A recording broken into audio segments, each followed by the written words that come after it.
मैंने सदन में भी और मैंने अपने प्रेस रिलीज़ के आधार पे भी दोनों माननीय प्रधानमंत्री जी, निर्मला सीतारमण जी और वित्त आयोग के पूर्व अध्यक्ष श्री NK सिंह जी को तहे दिल से धन्यवाद अर्पित की है। मैंने सदैव ये कामना की है कि मेरी कोशिश है कि मैं आऊँ तो मैं कभी भी खाली हाथ ना आऊँ, कुछ न कुछ लेकर आऊँ। इस बार 400 करोड़ रुपए की योजनाओं को हम लेके आए हैं। चंबल से मुरैना के लिए पानी और चंबल से ग्वालियर के लिए पानी जो योजना हमने बनाई थी, उसकी वित्तीय सहायता ऋण के आधार पर प्रदेश सरकार लेने वाली थी। मैंने आप लोगों को इसलिए नहीं बताया क्योंकि सफलतापूर्वक कार्य करने के बाद मैं आपके समक्ष रखना चाहता था। पिछले साल के अगस्त के माह में कोरोना काल के समय में ही मैंने वित्त आयोग को चिट्ठी लिखी थी कि मध्य प्रदेश के ऊपर ऋण का भार न हो।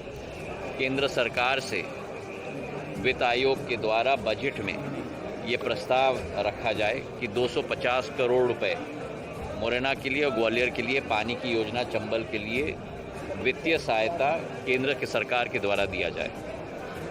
उसी के साथ एक अन्य मुद्दा मैंने रखा था कि ग्वालियर, शिवपुरी, चंदेरी का पर्यटन का सर्किट और हमारे बुनकरों की सहायता के लिए एक नई योजना 75 करोड़ की मंजूर की जाए ताकि एक नई उन्नति इस क्षेत्र में हम लोग ला पाएँ।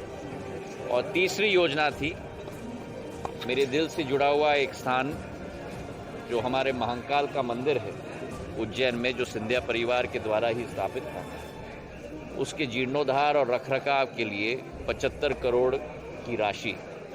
और मैं NK सिंह जी को, निर्मला जी को और प्रधानमंत्री जी को, तीनों को मैं तहे दिल से धन्यवाद देना चाहता हूं कि तीनों योजनाओं को हरी झंडी और स्वीकृति उन्होंने दिलवाई। 250 करोड़ पानी के लिए, 75 करोड़ पर्यटन और बुनकरों के लिए और 75 करोड़ महाकाल के लिए। तो ये 400 करोड़ की योजनाएं मध्य प्रदेश को दी गई हैं।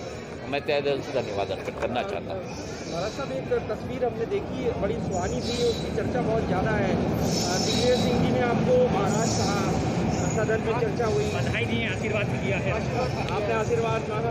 देखिए, विचारों का आदान प्रदान होता है, विचारों में मतभेद होते हैं, पर मैं उस परिवार से आया हूं जहां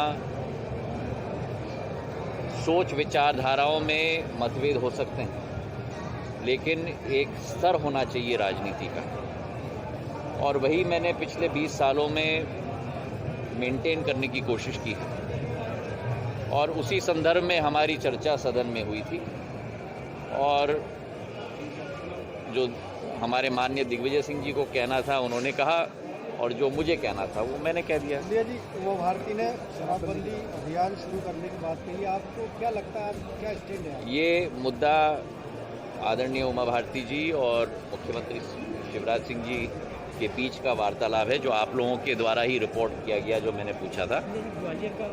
मुख्यमंत्री के द्वारा प्रदेश के लिए नीति बनाई जाती है, उन दोनों के बीच का संदर्भ है, उस पर मैं कोई टिप्पणी नहीं करना चाहता। व्यापार मेले को लेकर क्या कहेंगे? व्यापार मेले को लेकर व्यापारी नाराज हैं, कई बार से किस मोटे व्यापारी आ गए हैं। किसके लिए? ग्वालियर का व्यापार मेला में हमारा मेला ऐतिहासिक मेला सदैव रहा है। हर बार इस मेले को प्रोत्साहन देने के लिए हमने सदैव कोशिश की है। इस बार भी हमारा मेला ऐतिहासिक रहेगा। आप लोगों को बड़ी थोड़ी शंका थी पिछले वर्ष और उसके वर्ष पहले, क्योंकि टर्नओवर इतना गिर गया था, 100 करोड़ तक आ गया था, 4 गुना हो गया, अब 8 गुना हो गया। अब इस साल कोरोना की वजह से मेरी आशा है कि कम से कम पिछले साल का रेवेन्यू तक तो पहुंच जाना चाहिए। महाराज साहब, एक आखिरी सवाल है कि मुरलीधर राव इंदौर में थे, उन्होंने एक बड़ा स्टेटमेंट दिया कि सिंधिया जी की वजह से हमारे कुछ लोग वंचित रह गए। देखिए आप लोगों कृपा करके देश में लोगों को जोड़ने की कोशिश करो। मुरलीधर जी ने ऐसा कुछ नहीं कहा। मुरलीधर जी ने ये कहा कि जब लोगों का समावेश हुआ है पार्टी में और लोग अब एकजुट होकर परिवार के रूप में कार्य कर रहे हैं, तो सब उस समावेश में जब परिवार बढ़ता है तो सभी का समावेश होने में सभी को स्थान मिलता है।